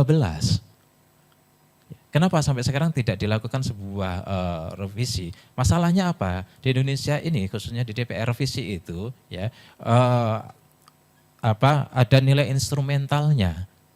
Ya. Kalau itu bisa menjadi sebuah instrumen politik, instrumen yang lain, dan itu akan dilakukan sebuah revisi. Artinya ada energi untuk melihat itu dan kemudian melakukannya. Tapi kalau tidak ada keuntungan bagi DPR, yang nggak direvisi.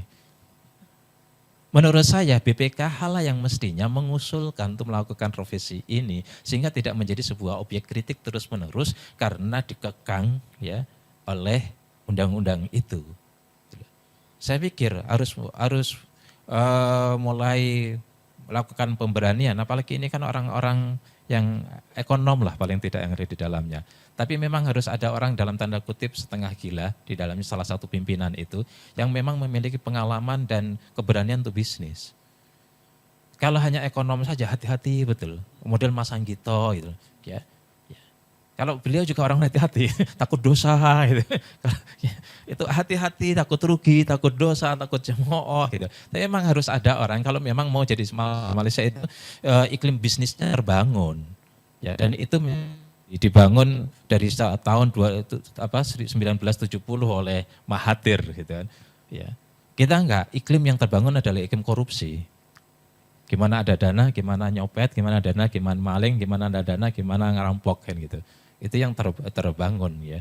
Kalau orang lain bertanya itu kasus, yang lain sebenarnya kasus, cuman tidak terbuka saja. Itu soal nasib saja kalau di Indonesia. Gitu. Jadi dengan adanya BPH yang diusulkan, ini lebih sebenarnya mestinya membuat ya boleh juga tersinggung, tapi tersinggung yang konstruktif ya, konstruktif ya. KPK mengusulkan, berarti kan ada asbabul urutnya gitu. Kenapa KPK yang mengusulkan kok KPK? Gitu. Kalau itu yang mengusulkan dari Kemenak, udahlah kami fokus saja urusan pesantren, urusan pendidikan, itu elegan. Ini KPK mengusulkan, seolah sedang menambah Kemenak gitu loh. Ada apa dengan kalian? Seolah-olah kalian sudah tidak dipercaya lagi. Ya udah BPKH diambil gitu loh. Pengelolaan haji kalian kelola masih juga diambil yang merekomendasikan KPK. Gitu loh. Terlepas kemudian tumbuh ketemu tutup ya sebagaimana Mas Denny tadi bilang ada pembagian warisan kemenangan itu soal lain ya, soal lain. Tetapi usulan KPK ya usulan KPK kemudian tahun lalu 2024 ya kemudian dibuat BPH yang kemudian pelaksananya pada tahun 2025 ini memberi sebuah kesan bahwa memang Kemenak sudah tidak layak dan tepat untuk mengurusi soal haji lagi. Ya karena ya mungkin karena ada kasus Menteri Agama kemarin yang sekarang antara tersangka dan tidak tersangka gitu kan. Kemudian sekarang ditarik ke BPH. Bagaimana dengan BPH? Tentu tidak perlu mengulang sejarah masa lalu di mana pengelolaan haji hanya mengandalkan servis kenaikan anggaran. Pada akhirnya juga servisnya bagus-bagus juga gitu. Ya, kalau bagus kan saya yakin Mas Ali nggak komentar tadi kayak gitu sampai detail gitu kan. Ya. Oleh karena itu adanya pemisahan ini belajarlah banyak dari persoalan. Kalau soal belajar bagaimana mengelola itu mudah kok sebenarnya. Asal ada kemauan. Masalahnya udah di masalah catering lah, masalah pemondokan lah. Sebenarnya pemondokan itu bisa bagus, bergantung lobby dan bergantung kekuatan dana kita. Gitu. Kemudian catering itu juga ya kalau kita tepat memilih catering juga akan tepat nih ya. Masalahnya ya ada intervensi. Kalau kemudian dengan adanya BPH dan kemudian itu tumbuh ketemu tutup dan di sini ada intervensi lagi, maka jangan berharap pada perubahan. Lebih banyak yang menjadi persoalan itu adalah intervensi atau ini seperti kendaraan ada yang banyak ngikut. inilah yang sebenarnya menjadi masalah yang paling fundamental, paling krusial di dalam pengelolaan haji. Kalau BPH memiliki kemampuan untuk mentrandensikan lembaga dari intervensi itu, saya pikir ini akan signifikan mengalami sebuah perbaikan servis pelayanan. Tapi kalau tidak, maka persoalan yang selalu kita bicarakan setiap tahun akan terulang-ulang terus-menerus.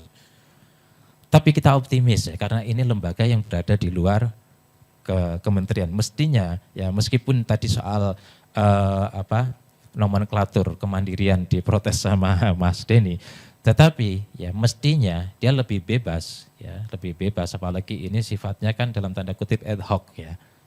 Dia lebih bebas dari intervensi, tidak sebagaimana intervensi yang dilakukan oleh kementerian. Karena bagaimanapun eselon 1 sampai eselon ke bawah, eselon 2, eselon 3, eselon 4 itu sudah terlalu lama berpengalaman mengurus ini dengan semua dinamikanya. Sementara yang pertama itu terjebak oleh sistem yang sudah berjalan begitu lama. Akhirnya masuk ke situ.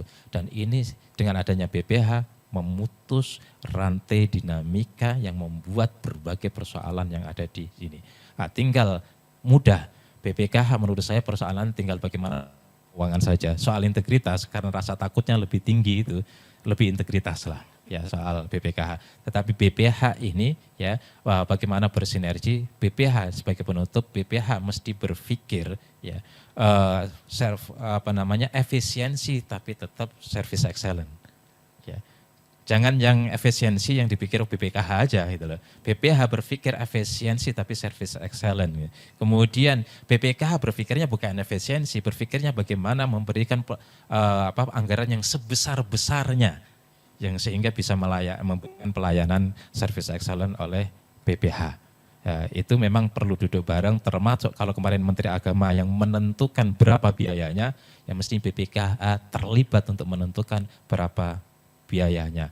Dari situlah kemudian BPKH bisa relatif lebih leluasa untuk mengatur keuangan tanpa terintimidasi oleh kebutuhan-kebutuhan dari BPH. Itu barangkali yang bisa saya sampaikan. Terima kasih. Kita beri aplaus untuk Pak Tony.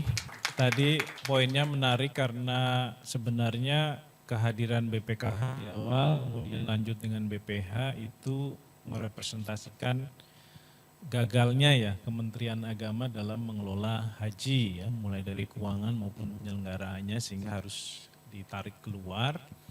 Tapi tadi juga diberi catatan oleh Pak Tony, kalau model tradisi lama kita, di mana para penumpang gelapnya itu masih banyak, tentu model kelembagaan seperti apapun menjadi kurang memberikan efektivitas gitu ya di dalam mencapai tujuan utamanya.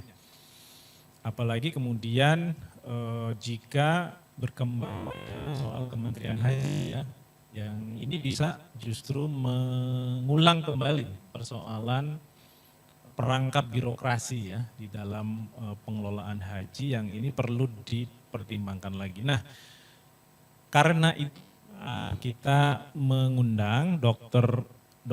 Aminuddin, ya, PLT Deputi Bidang Pencegahan dan Monitoring KPK untuk memberikan catatan atas eksistensi dari institusi atau kelembagaan ya penyelenggara haji, baik itu keuangan maupun penyelenggaraan hajinya.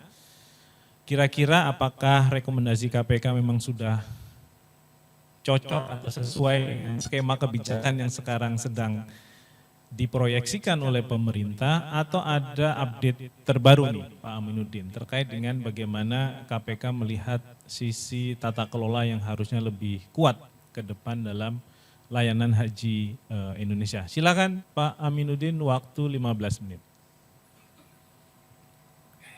Terima kasih. Izin apakah suara kami terdengar dengan baik, Pak Moderator? Terdengar Pak Aminuddin tapi agak echo ini sebentar saya. Mas, ini gimana suaranya?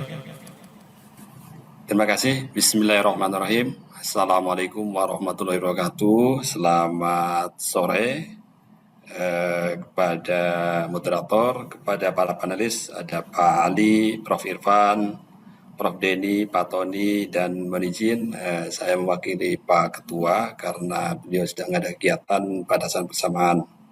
Dan mohon izin juga kami mengikuti kegiatan ini secara daring karena kebetulan kami jadwalnya cukup atas sehingga setelah ini kami langsung geser ke agenda berikutnya. Kemudian koreksi nih Pak Moderator, tadi disebut-sebut Dr. Aminuddin, kami belum ke situ Pak, belum dokter tadi, tapi mengarah ke situ mudah-mudahan Pak ya, doakan. Para panelis dan hadirin yang hadir baik secara offline maupun online, pertama kami sudah mendengar semua apa yang tadi disampaikan oleh para panelis dan ini giliran kami terakhir untuk menyampaikan pandangannya terkait masalah tata kelola penyelenggaraan haji ya, termasuk di dalamnya adalah keuangan. Sebagai catatan bahwa KPK tidak jemu-jemunya selalu melakukan kajian ya terhadap penyelenggaraan haji ini ya.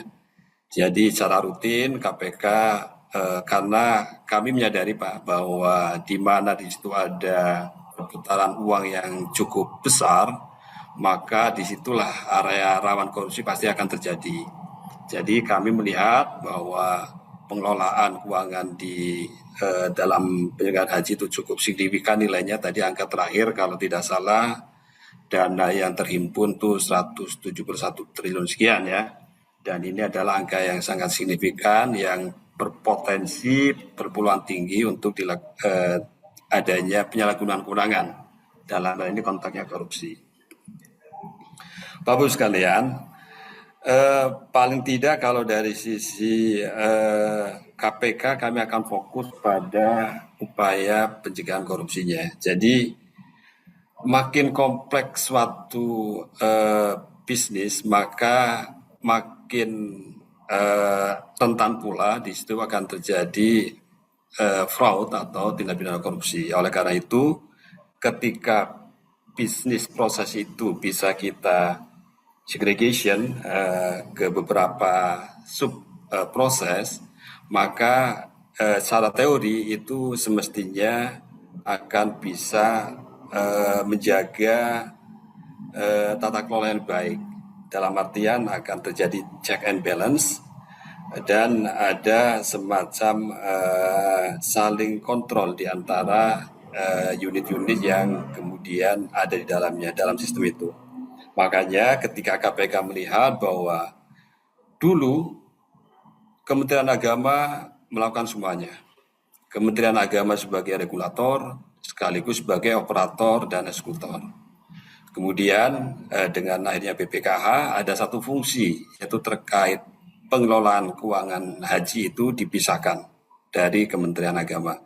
Terlepas dari plus minusnya tadi yang disampaikan oleh Prof. Irfan ya dan Prof. Denny, walaupun secara fungsi BPKH itu harus mengelola dana, menerima, kemudian mengembangkan, mengeluarkan dan mempertanggungjawabkan keuangan haji, tapi memang ada batasan-batasan yang membuat BPKH tidak bisa bekerja secara optimal, minimal optimal ya, nggak usah maksimal.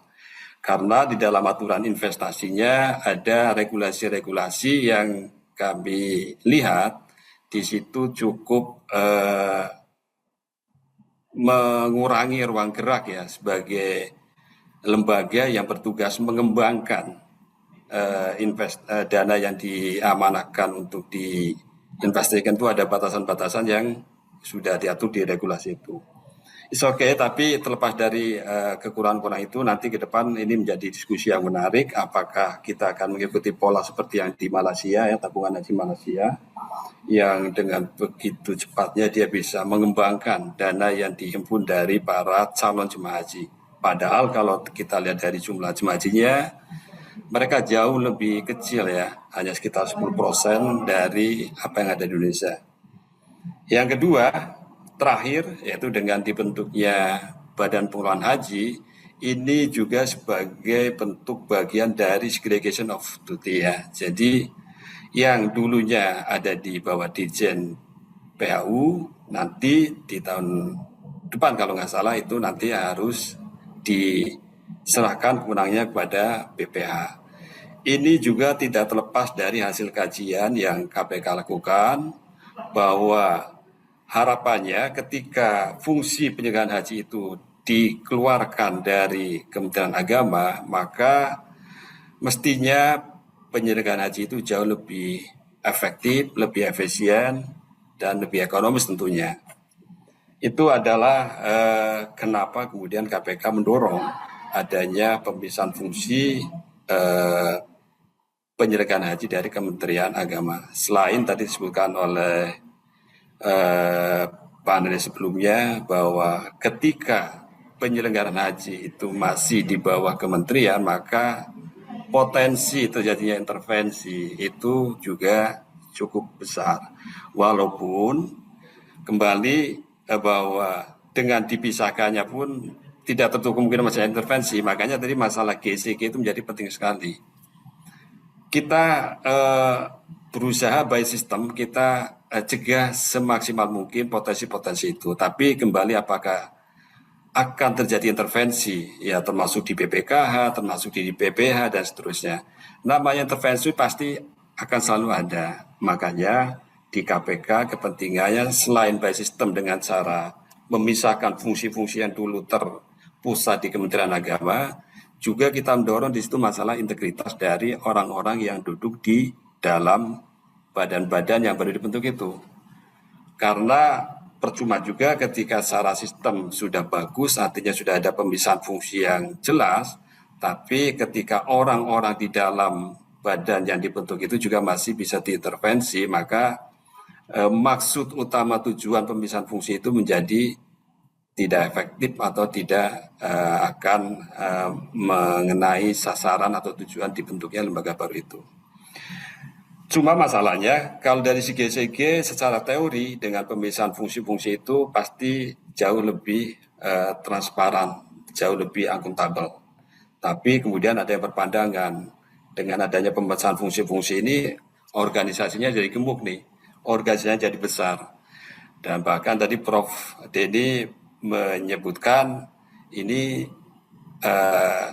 berpeluang ada bagi-bagi kekuasaan di antara mohon maaf partai-partai yang mendukung pemerintahan, ya katakan seperti itu.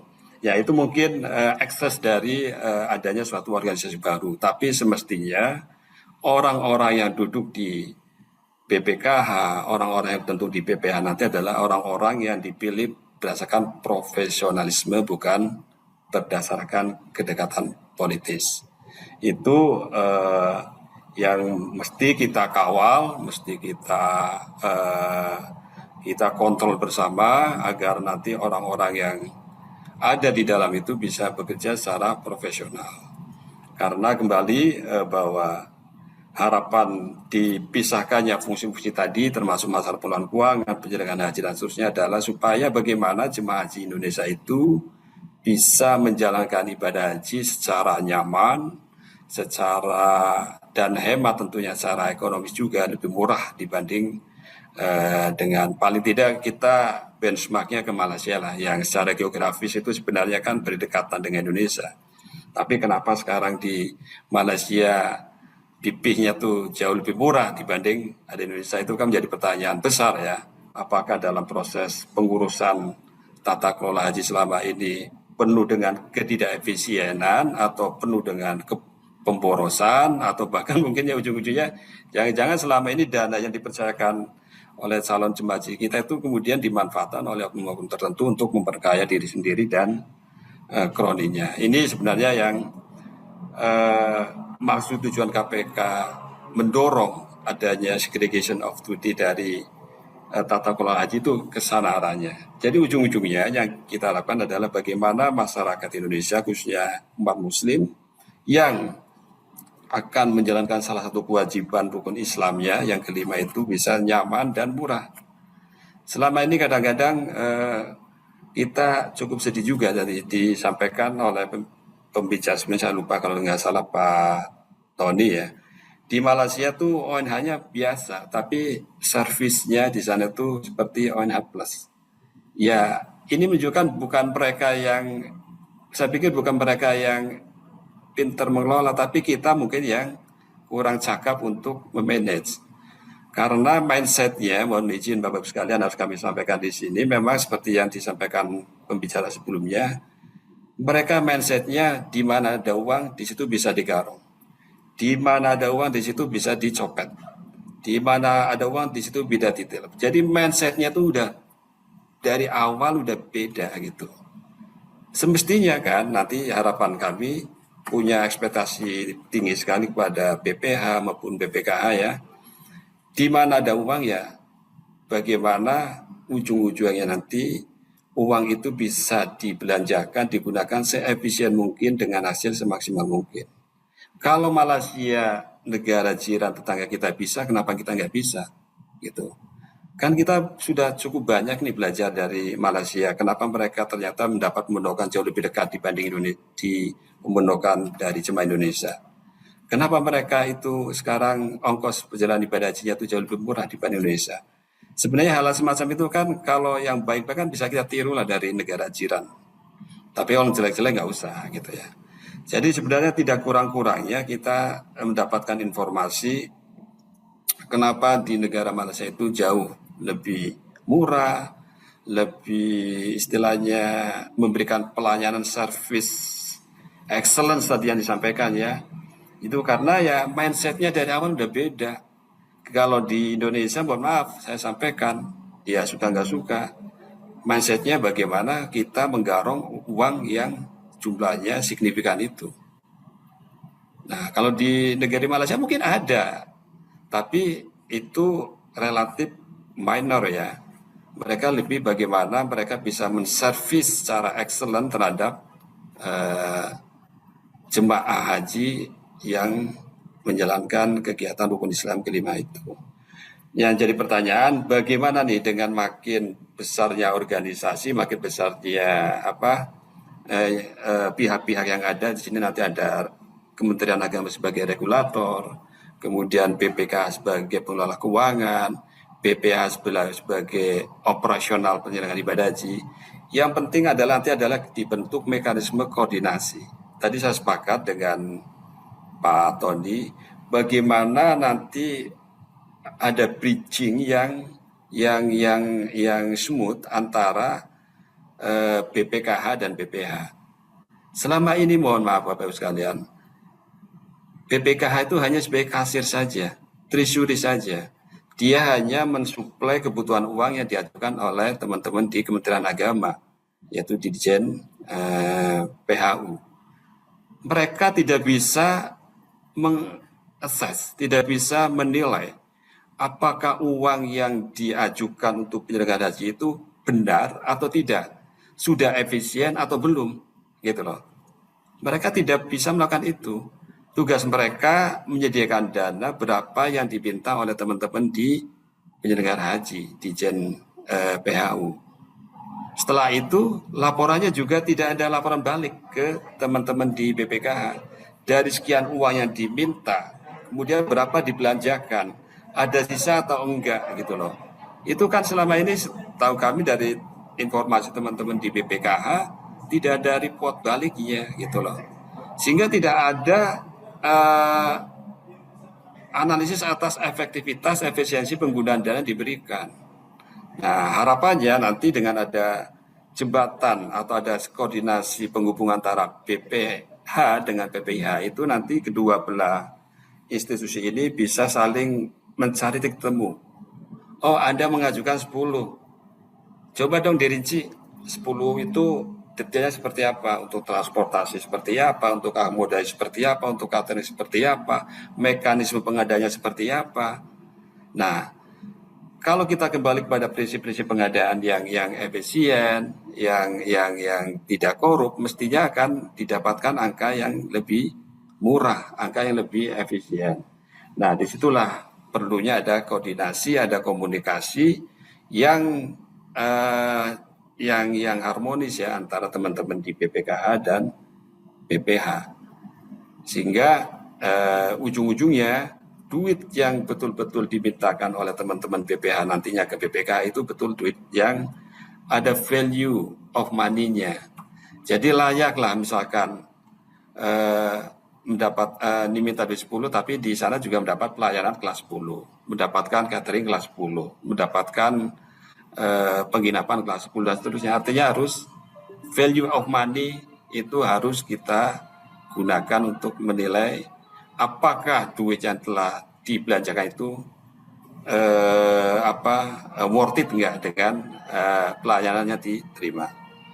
Yang terakhir Bapak Ibu sekalian, dari pihak KPK sebenarnya sangat mengharapkan bahwa dengan adanya pemisahan fungsi itu ke depannya justru bukan memperpanjang rantai birokrasi ya, tapi harapannya justru itu akan membuat check and balance, ada mekanisme saling kontrol, baik antara Kementerian Agama sebagai regulator, kemudian antara BPH sebagai pelaksana operasional haji, dan antara BPKH sebagai pengelola keuangan haji. Jadi kembali bahwa dari KPK tetap bahwa secara sistem, cara yang paling efektif untuk mencegah terjadinya tindak pidana korupsi dalam pengelolaan ibadah haji, khususnya dalam keuangan haji, salah satunya adalah dengan pemisahan fungsi. Tapi janganlah pemisahan fungsi itu membuat kemudian rantai birokrasi menjadi lebih panjang. Pemisahan fungsi itu harapannya justru akan menjadi saling check and balance, saling melengkapi antara BPKH dengan BPH, dengan Kementerian Agama, dan seterusnya. Saya kira itu Bapak Ibu sekalian sebagai pembuka untuk memantik diskusi kita pada sore hari ini. Dan sekali lagi kami mohon maaf karena tidak bisa hadir secara offline di tempat Bapak Ibu sekalian. Tapi tanpa mengurangi rasa hormat kami tetap mengikuti kegiatan ini dari awal hingga akhir. Demikian yang bisa kami sampaikan, kami kembalikan kepada moderator. Assalamualaikum warahmatullahi wabarakatuh. Saya salah menyebut ya, tapi ini kesalahan yang baik ya, karena Dr. Aminuddin. Ya, Bapak Ibu sekalian, sebenarnya kita ini punya beberapa pertanyaan di list Q&A-nya Zoom. Hanya saja kalau dari itu memang men-set kegiatan ini harus selesai di pukul 3.30 sehingga sepertinya karena waktunya akhir, barusan saya juga sudah mendengar dari salah satu HP azan asar juga sudah berbunyi gitu ya, tandanya kita juga harus menjalankan kewajiban kita yang lain.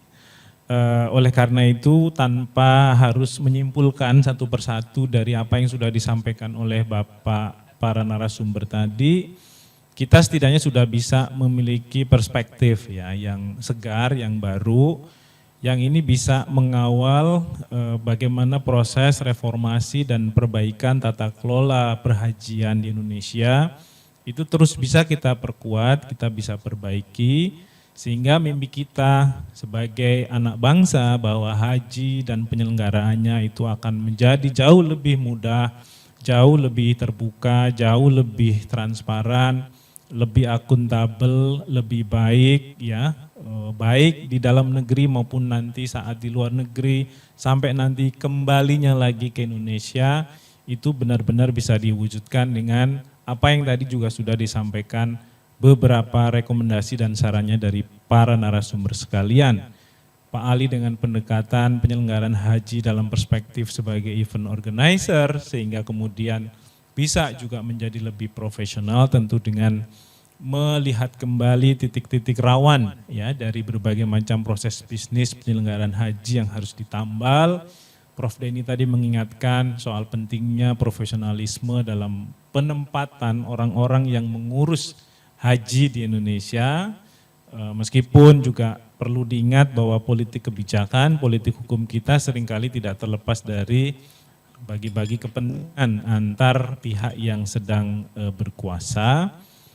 Prof. Irfan tadi menyoroti sisi perlunya perbaikan kerangka regulasi bagi BPKH, terutama supaya lebih punya kemampuan dan daya jangkau dalam melakukan investasi dana haji, ya, sehingga kemudian hasilnya juga efek sesuai dengan yang ditargetkan. Kemudian Pak Tony tadi juga sudah menyoroti berbagai catatan terkait dengan ya praktek-praktek free rider gitu ya di dalam penyelenggaraan haji yang kemudian bisa mengganggu kebijakan dari segregasi fungsi ya yang tadi juga sudah disampaikan oleh KPK. Akan tetapi dengan rasa optimisme bahwa jika fungsi-fungsi dan pembagiannya itu bisa dikelola secara lebih profesional dengan orang-orang juga yang capable di dalamnya, kita berharap BPKH, BPH itu bisa menjalankan fungsinya masing-masing dengan lebih efektif. Dan saya ditutup oleh Pak Aminuddin karena memang pemisahan fungsi yang selama ini monopolis punya oleh Kementerian Agama juga sebenarnya merupakan bagian dari catatan ya, dan refleksi atas apa yang terjadi selama ini. Itu kenapa lahir BPKH, kenapa lahir BPH. Pada soal yang lain kenapa lahir Basnas, itu juga merupakan bagian dari catatan yang cukup kritis atas pengelolaan berbagai macam kebijakan yang selama ini ditangani oleh Kementerian Agama. Demikian Bapak Ibu sekalian, akhirnya seminar nasional dengan tema memperkuat dan memperbaiki tata kelola perhajian di Indonesia berakhir. Saya moderator Adnan Topanusodo mengucapkan terima kasih yang tak terhingga kepada para narasumber yang sudah hadir baik offline maupun online. Pak Hasanuddin Alis selaku Sekretaris Lembaga Kajian dan Pengembangan Sumber Daya Manusia Lakpesdam PBNU, Profesor Dr. Irfan Sauki Baik SP MSc EC selaku Guru Besar Ekonomi Syariah IPB, Pak Aminuddin selaku PLT Deputi Bidang Pencegahan dan Monitoring KPK, ada Prof. Denny selaku advokat, praktisi hukum, ahli tata negara, aktivis, ya, dan kemudian Pak Tony Roshid MSI sebagai salah satu pengamat politik dan juga peneliti serta dosen di UIN Syarif Hidayatullah Jakarta. Saya selaku moderator meminta maaf apabila di dalam pelaksanaan kegiatan sesi 2 ini ada kesalahan, sepenuhnya itu dari saya.